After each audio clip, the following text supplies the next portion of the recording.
I'm not a big fan of the Venom franchise, but although I wouldn't say that either of the first two Venom movies are good, I think the chemistry between Eddie and Venom is pretty good, and I think that the movies have some good comedic moments, and some of the action is decent. But the first two Venom movies are pretty flawed, especially the second one.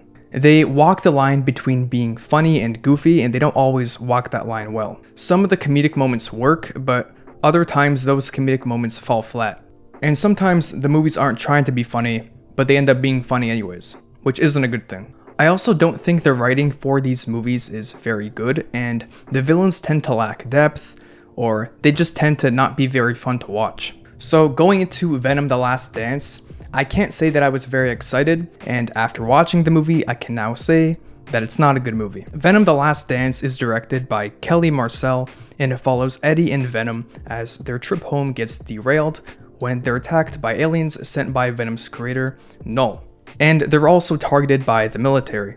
The characters then go on an adventure to try and escape these threats. This review has a spoiler-free section and a spoiler section, so I'll let you know when I'm talking about spoilers. I'm gonna start off by talking about the lead characters, Eddie and Venom. I think that the chemistry these characters have is the strongest aspect of these movies, and it's no different in this one. Despite the issues I have with the Venom movies, I think Tom Hardy works as Eddie Brock. He gives the character a likable, down-to-earth quality. I also enjoy how Eddie has to deal with Venom's antics. I think that makes for some good comedic moments. But sometimes I will say that Venom's voice can be a bit much. I think the deep, goofy, gravelly voice that he has can kind of be annoying when he's given too much dialogue. An issue I have with this movie is its shift in focus.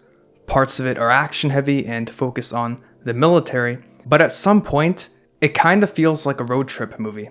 And when it does feel like that, it's not very enjoyable.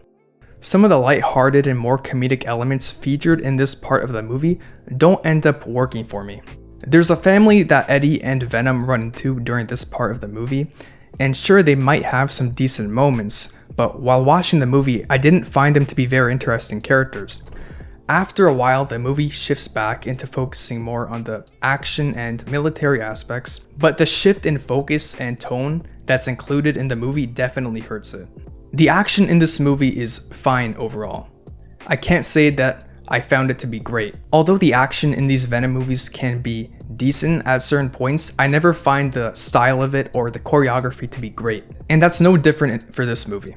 Not to give anything away, but I found the final fight of the movie to be a bit underwhelming. Maybe it's because I already wasn't super invested in the movie up until that point, but I just didn't find myself enjoying the final fight that much. While watching the movie, I also felt that the final fight was a bit messy and a little too chaotic, and I felt that there was too much going on. Some of the humor in this movie can be fine, but I think this movie has a similar issue to the other Venom movies in terms of its humor. This movie has moments that are supposed to be comedic and provide a sense of levity, but at times it fails at doing so, and these moments just make the movie more difficult to sit through. This movie also has moments that are meant to be dramatic and impactful, but because they're not executed well, they just end up feeling kinda goofy. And at times these moments actually come off as comedic. There are a bunch of new characters in this movie. Like I mentioned earlier, there's this family that Eddie and Venom come across that contribute to the movie kind of feeling like a road trip movie. And the father is played by Rhys Ifans, who plays Dr. Connors in The Amazing Spider-Man. There are also characters played by Juno Temple, Chiwetel Ejiofor, and Clark Backo. I don't have any complaints with the performances for these supporting characters, and at times some of them are even kinda interesting. But there's too many of them, and the proper time or care isn't put into them to actually make them strong supporting characters that are interesting overall. Chiwetel Ejiofor is decent in the movie, as he plays General Rex Strickland. He's this determined character who's trying to track down Eddie and Venom. Chiwetel Ejiofor is a great actor, and I really like seeing him show up in movies, but he's not really given enough to work with here. But despite that, he does a decent job with what he's given. Patrick Mulligan, played by Stephen Graham, returns, but he's not utilized well at all. I definitely would have liked for him to be in the movie more, because I really like Stephen Graham as an actor. He's decent in Let There Be Carnage, and he's really good in Boiling Point, but he's really not given much to work with here. Mrs. Chen, played by Peggy Liu, also shows up briefly, and I like her in these movies along with her chemistry with Eddie and Venom. and that chemistry is once again present in this movie. But the problem is the way her character is incorporated just ends up feeling a bit too convenient. I can't get too much into that because it does contain spoilers, so I'll talk more about it later. Null is also in the movie, and he's played by Andy Serkis. I won't spoil anything here, but the way Null is utilized in this movie isn't anything great or substantial. I like the menacing, deep voice that Andy Serkis gives the character, and if he was given more to work with, maybe the movie would have ended up being a bit more interesting. There's a moment in this movie where Venom does something really stupid. I can't talk about it too much because it does contain spoilers, but it's just ridiculous. All I'm gonna say right now is he actively puts himself in danger, and it's also something he does for no good reason, but I'll talk more about it later. I'll talk more about the ending in the spoiler section, but for now I'll just say that, like other aspects of the movie, the ending isn't great. There are some aspects of the ending that are kinda effective and a bit sad and sentimental, but while watching the movie, I generally wasn't very invested up until that point, which made the ending less effective to me. There's also a song that's played towards the end, and its inclusion ends up taking away from some of the sentimental emotions that are trying to be achieved. But there is a line towards the end of the movie that I do like. It's nothing expertly written or anything, but it's a bittersweet line, and I'll talk more about it later. Okay, time to talk about spoilers. I'll start off by talking a bit more about Null. Null is played by Andy Serkis, and he does a good job. With Null being the creator of the symbiotes, a story that featured him in a more substantial role had the potential to be interesting. But as it stands, he's barely in the movie. His inclusion doesn't amount to anything great, even with a really talented actor like Andy Serkis playing him. But anyways, he sends these aliens known as xenophages to go after what's known as a codex. And he needs a codex to free himself as he's been locked away in Clintar by the symbiotes. Venom has a codex, and it's revealed that when Eddie was impaled in the first movie, he actually died, and Venom brought him back to life, which formed the codex. The codex is only detectable when Venom is in his true form, and this makes for a nonsensical moment in the movie. And that moment takes place in the Las Vegas part of the movie. Specifically, it's in the scene where Venom and Mrs. Chen are dancing, after Eddie and Venom randomly run into her at a casino. Side note, them running into her at a casino is just too much of a convenience. What are the odds of that happening? Maybe if the movie was more enjoyable, I would be able to overlook that, but as it stands, I can't.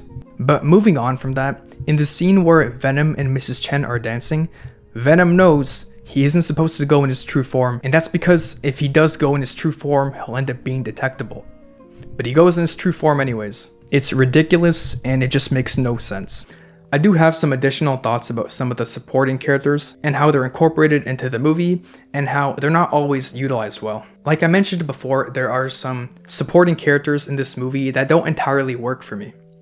For example, Dr. Teddy Payne. When she's introduced, there is this immediate flashback where she and her brother are running during a storm, and they get struck by lightning and her brother dies. And these events leave Teddy's arm paralyzed. This flashback is so sudden and immediate that it just ends up feeling out of place. And because the flashback isn't very well executed, it ends up feeling odd. Dr. Teddy Payne, along with another character, Sadie Christmas, end up bonding with the symbiotes towards the end of the movie and end up helping in the final battle.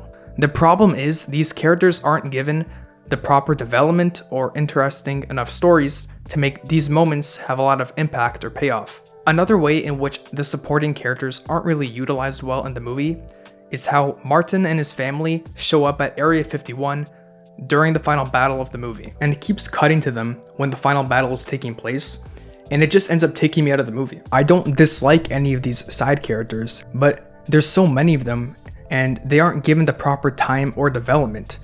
And because there are so many of these new characters, it leaves less time for Eddie and Venom to shine. So now it's time to talk a bit more about the ending.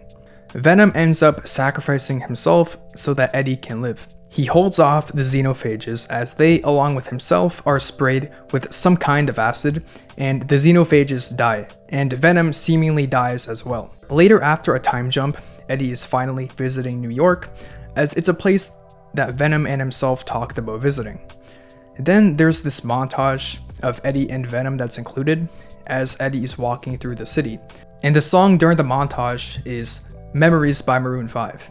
And I think this song just ends up making the montage worse. And this song kind of takes away from the sentimental elements of the montage. I'm just not a big fan of that song. I think it's just generic radio music. But at the very end, Eddie says, "I won't forget you, buddy," when thinking of Venom. And the line is actually kinda effective. It's a simple, nice line to end the movie off with. So at the end of the day, although I don't outright hate this movie, it's definitely not a good movie. It's a bad movie. It has a lot of issues. Although I like Eddie Brock in this movie and I like his dynamic with Venom, and although the movie has some decent moments, that isn't enough to save it.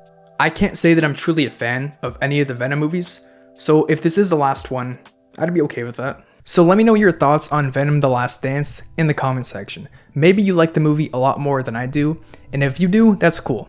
Make sure to drop a like, subscribe, and I'll see you in the next one.